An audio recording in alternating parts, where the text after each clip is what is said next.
Associate Professor of Political Science, Director of the History of Political Science and International Affairs program, and also part of the Administrative Council of the Gender, Sexuality, and Women's Studies program. I chair the LGBT Advisory Committee, and I'm also a co-advisor of our Pride Alliance here at Pitt-Bradford. I also am involved with the Cattaraugus County Pride Coalition, which I'm going to talk about in a few minutes. So this is our 9th annual Coming Out for Equality convocation in support of our diverse campus community and National Coming Out Day. So welcome everybody.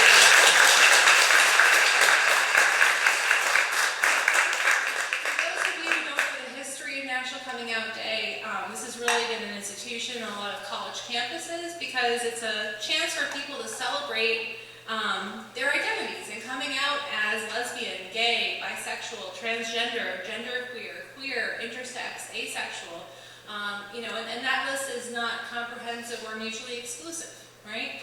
And this is really important also because a lot of people first start to come out of the closet, or historically did when they went to university and were out of their local community and sometimes family environment and first felt comfortable coming out. Although things are changing. People are coming out at younger and younger ages. Although I just was watching a program where someone came out at 36 and I was reminded that that's not the case for everybody, even today.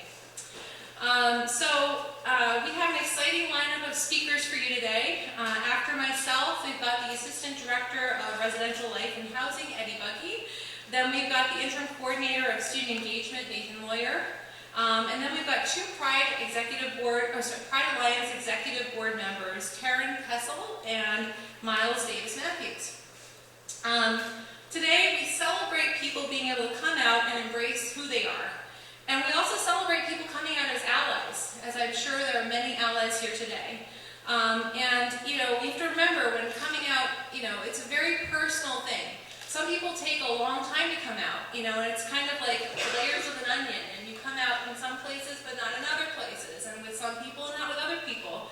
And I always remind people, because it's really easy to inadvertently out someone and not realize they may not be out to everyone else. And that's something I think it's really important. If you see someone outing someone, to say, hey, they may not be out to all their friends or even their faculty or their family. Coming out is about personally being authentic to who you are and living a true life and not having to constantly worry about censoring yourself. It's very releasing, being able to be out, and I can say that from my own experience. Having tried to come out unsuccessfully several years before I did, and then even then, really selectively being out for a long time. Now that I'm really fully out in every way, including at work, it's very freeing, and I could never go back, to be honest with you. Coming out is also essential to create political change as people share their personal stories and narratives to help others understand the detrimental impact of discriminatory policies and the positive impacts of policy change. And so I think that's also important to realize, It's a privilege when someone comes out to you. It means they're placing trust in you. They don't know how you're going to react. And if someone comes out to you, the best thing you can do is to listen and be supportive. There's not one right thing to say, but it's important to understand that by listening and responding, you can learn and interact with a person and grow from that. And you can also become an ally by speaking out against intolerance and discrimination and violence, hurtful language, right? And language is a real issue, I think, on a college campus. You can participate in safe zone trainings. We have two coming up on November 7th and November 14th that I'll be sending out emails about.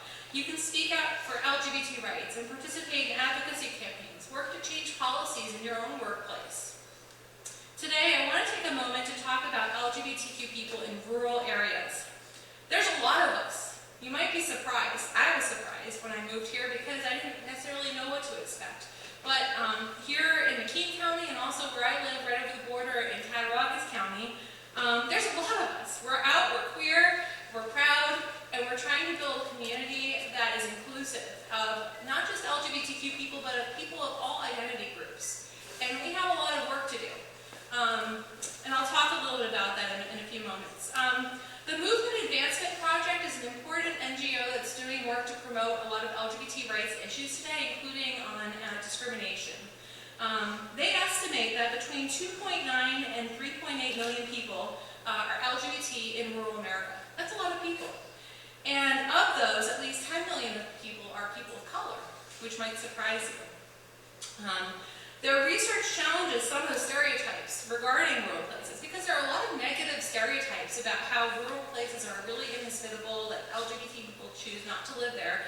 But actually, there's a ton of LGBT people who live in rural areas who enjoy doing so and have experienced positive social support and high levels of well-being compared to their urban peers. And they've done research on this. But their research also affirms that most LGBT people in rural areas, especially LGBT people of color, are more likely to be vulnerable to discrimination. And one of the things we see is a lot of states with high percentages of rural population are also the states that don't have anti-discrimination protections based on gender identity and sexual orientation. So states like Pennsylvania, for example, are in that. And so that heightens the vulnerability of rural LGBT people to discrimination, and that's why the Supreme Court cases that were heard this week regarding LGBT employment discrimination are really important. And we don't need to just rely on the courts, we also need to build support for the Equality Act, which is legislation to actually extend non-discrimination protections throughout the whole country. LGBT people in rural areas are often more visible, and once they're out, the news tends to spread quickly. Everybody knows everybody, and so, it's hard to selectively be out in rural places. The lack of resources and organizations devoted to LGBT rights means that many people have a harder time accessing inclusive legal assistance. I encountered that recently when inquiring about second parent adoption, healthcare, housing, foster care, and social services, and setting up supportive community organizations or LGBT alliances in schools. In the past year, I've been part of a group of activists working to set up a pride coalition in Cattaraugus County. But our mission extends far beyond that. We are working with people in adjacent counties. We have a lot of people here in McKean County who are involved as well. And so we organized our second annual Pride Picnic this year, and actually we increased our turnout dramatically. We had hundreds of people there, including a whole bunch of people who are here today. It was really gratifying bringing out LGBT people as well as allies together from both Pennsylvania and New York, and helping to make linkages of supportive resources, including housing, including counseling services, including medical assistance, especially gender-affirming healthcare. Like, a lot of people don't know where to go to get that kind of support.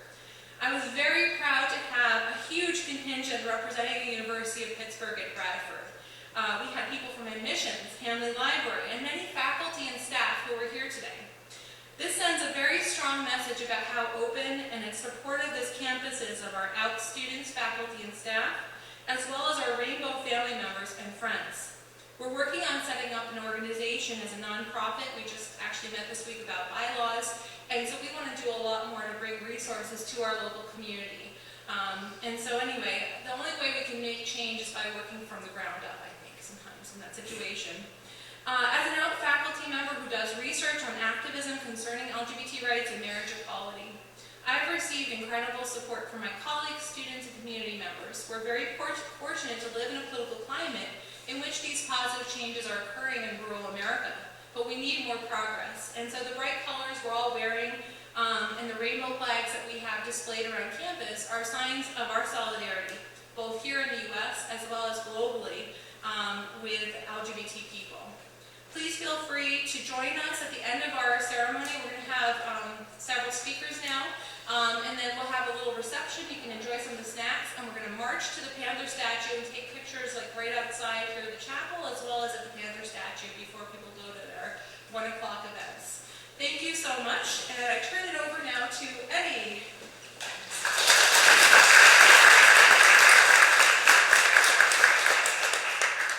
Hi, thank you very much. So my name is Eddie. I'm the assistant director of the site here. I've been here for about a little over a year. I am very honored to be here speaking and very nervous. This is actually the first time I've spoken at one of these events. I've been at lots of them coming out of Edison and Juilliard School and other places. This is the first time I'm telling my story to a group of people. So I thought, how do I tell this story and still be hopefully inspiring So as a young kid growing up in the suburbs of Atlanta, Georgia, it was very scary as an African American young man. And in all honesty, I didn't know that I would be at this age standing here. It was very scary. But I'm here. And my senior year, 1984-85, I was like, oh, I gotta get out of here. I'm gonna move to California. It's gonna be so much easier. And then the 4 letters came out on the news. AIDS, rock cancer. And it was scary. It was like, wow, this is like something new that's gonna hit our community. We didn't know what it was. Had no idea. Moved to California, lived in Sacramento, was going out to San Francisco, came out. It was also a glorious time. I was like, it was like I came out to my family. It was wonderful. My mother, everyone was great. That was the hardest part, and that was over. And then you go out and you see people. 1 week, 2 weeks, then they're gone. And you're like, wow, something happened. And then that just continued to happen. And you were missing people. And then there were people that were special in your lives. People that you dated that were gone. And then the 90s continued to happen. And I was a dancer. And you watched choreographers, professional dancers, leave us because of the cemetery. And so at the time, it was emotional. It was hard to know what was going on.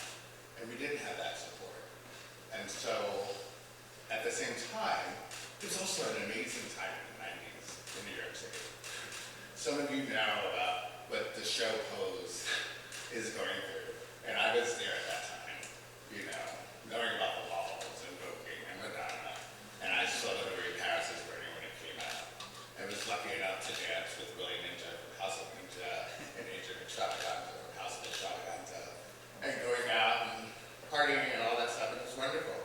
And then I was able to luckily be a part of a phase 2 vaccine trial, which has led to the drugs that we have now. And so I look out and I see people, and hopefully streaming, that are now able to have medication. And I know people that have survived.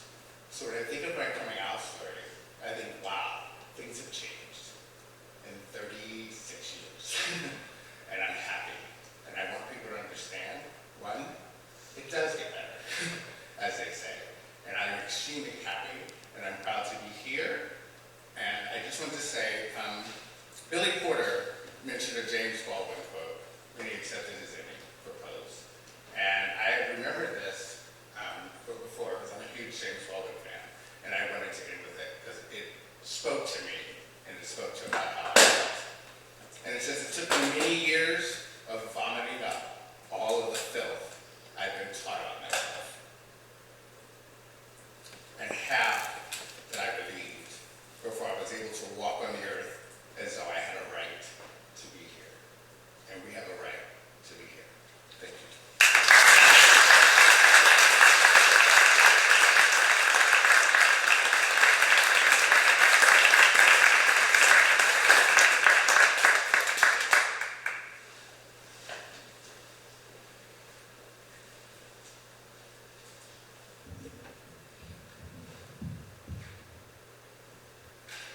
Thank you for having me here today, and Eddie, thank you for sharing your story. So, I know many of you here today, and for those of you who don't know, I am the interim coordinator for student engagement.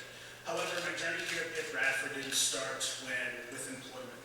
My journey here at Pitt-Bradford started many, many moons ago, back in 2014, when I arrived here as a freshman.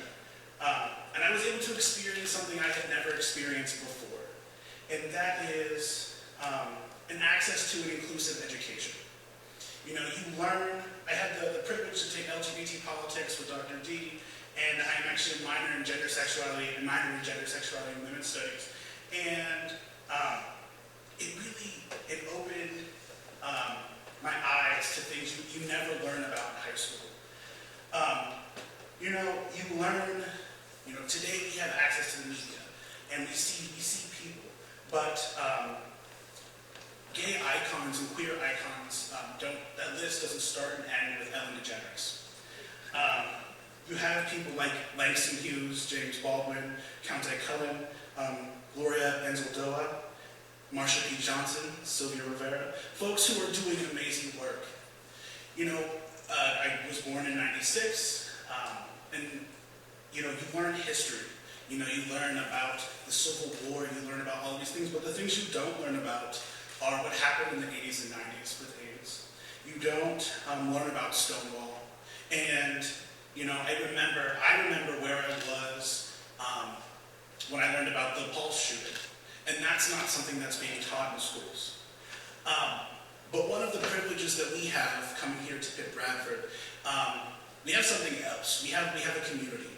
And I brought something I wanted to share with you all today.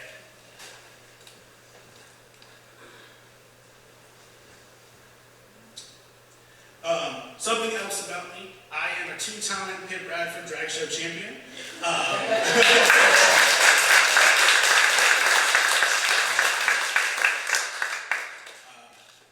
As Beyonce would say, flawless. My drag persona is Nayance, and for me, to have an event that allowed me to express myself creatively. My first year, I had the Diamond Steppers as my backup dancers and everything, and we really went out to win. And that's really what the drag show is about. It's sort of this symbolic middle finger to social norms, one that gives people a space to be something they will never be, and to perform and to step into a space that is safe, that allows you to be anything you've ever wanted to imagine and create, and that's really something we can't forget. And some people may ask why we need the drag show, and I went online and got a list of all of the people who've been an act of recorded act of violence against LGBT people. I had planned to come up here and read this list to all of you and make a big dramatic statement, but this is 25 pages.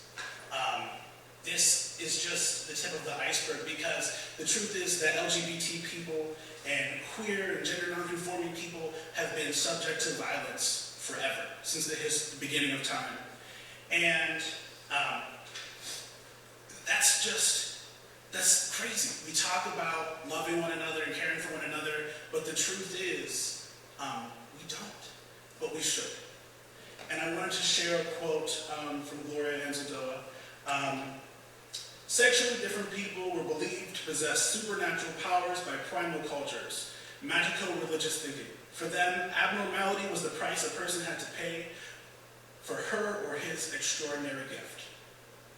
We all have an extraordinary gift, and it's important that we're sharing that with the world. So if at any point you feel like you don't matter, at any point that you feel like you don't belong here, you do. And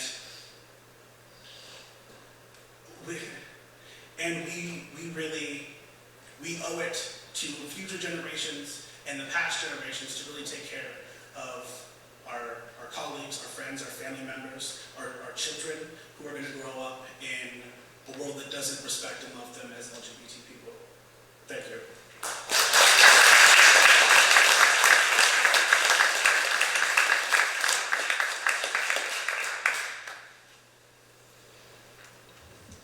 I love when people talk before me. So, hi, my name is Tara, and I'm the secretary of Pride Alliance. I am a senior psychology major with a minor in creative writing. So, who are you, and who do you love the most? I just asked you what your identity is and who you have strong feelings for, and both of these questions can have a variety of answers. Some people may have defined themselves with their gender and age, others with a hobby or an interest.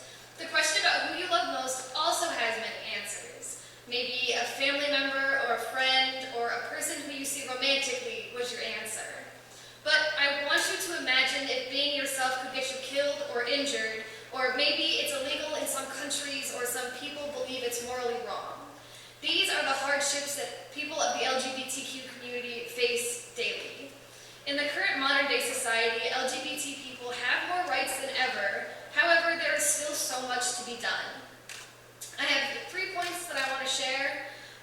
their law in different countries, society and people's views, as well as the daily struggles of people in the LGBT community, and mental health.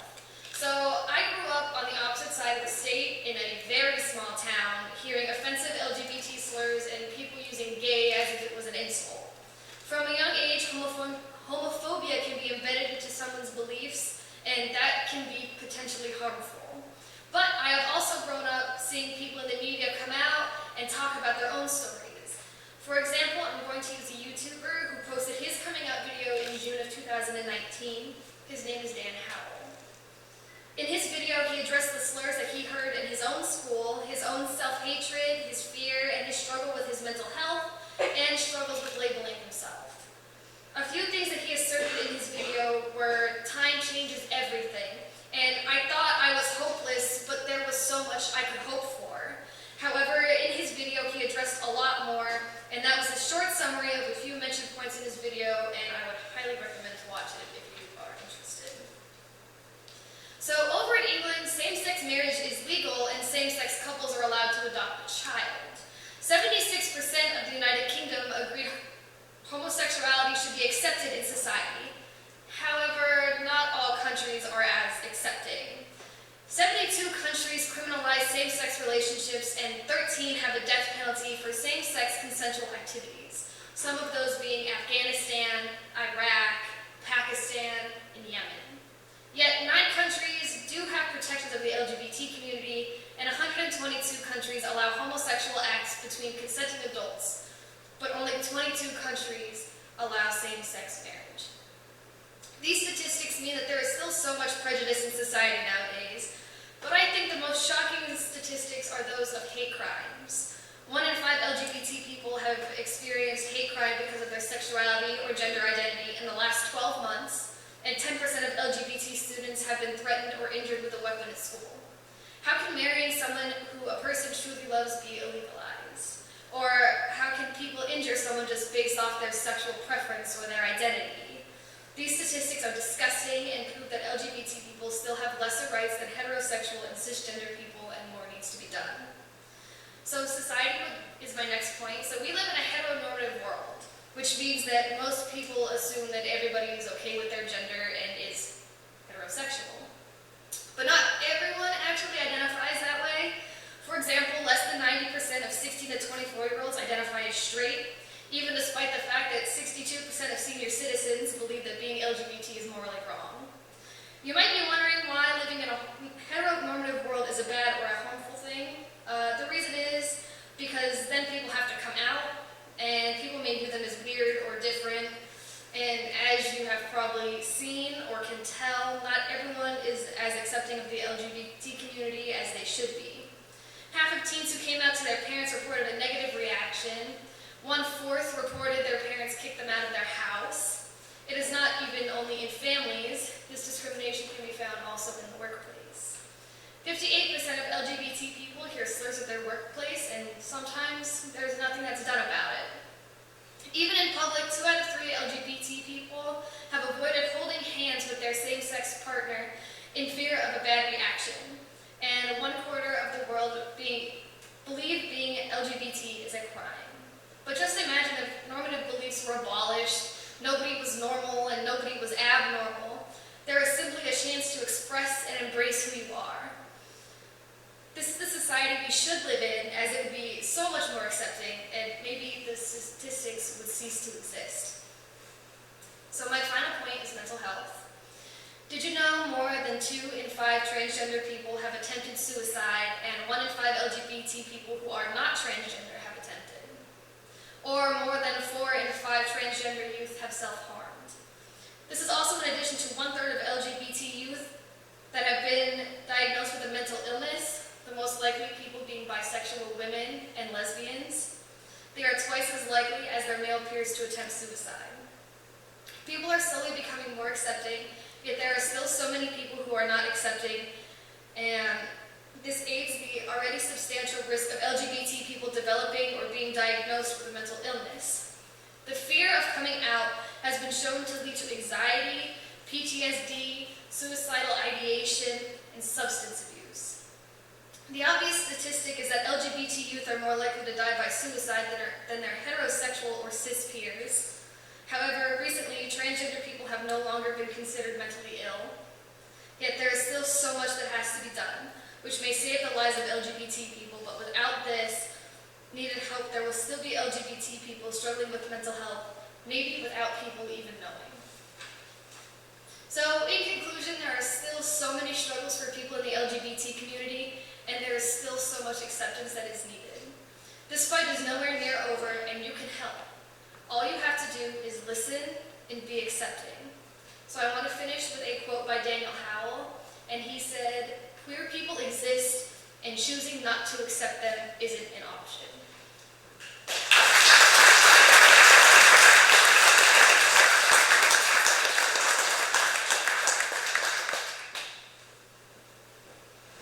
Wow, yeah, that was great. I'm the closer, I don't really have anything prepared, but I just want to say thank you to all of our amazing speakers. Also, shout out to Tyler and his family. Tyler's working the equipment back there. Tyler was the former president of Pride Alliance and has really been like a piece of making sure this happens every year, so we're always appreciative that Tyler and his parents always come. And also shout out to Jill from the YWCA. She always is so supportive. She's usually at all of our events, and I don't know, I just have so much love, so thank you. Thank you to all our speakers. Thank you all for coming. I mean, I think that all of us being here today really tells me that I have less to worry about than I thought. There's more community here than I realized, and it's always just so, I think, validating to see new faces every year show up to these events. And you never know who's behind the camera too, like who's watching and streaming, and kind of learning that they're being validated, they're being seen. And even just going off of what Dr. Dean mentioned about how rural people do exist, or rural LGBTQ people do exist in a great number. They may not be able to come here, but they can see it from their homes, hopefully, and know that they're being acknowledged. So, yeah, thank you all for coming. So we're going to end this with a procession over to the Panther statue. Please feel free to grab refreshments as you go. The rainbow cookies are amazing. Yeah, that's it. Thank you.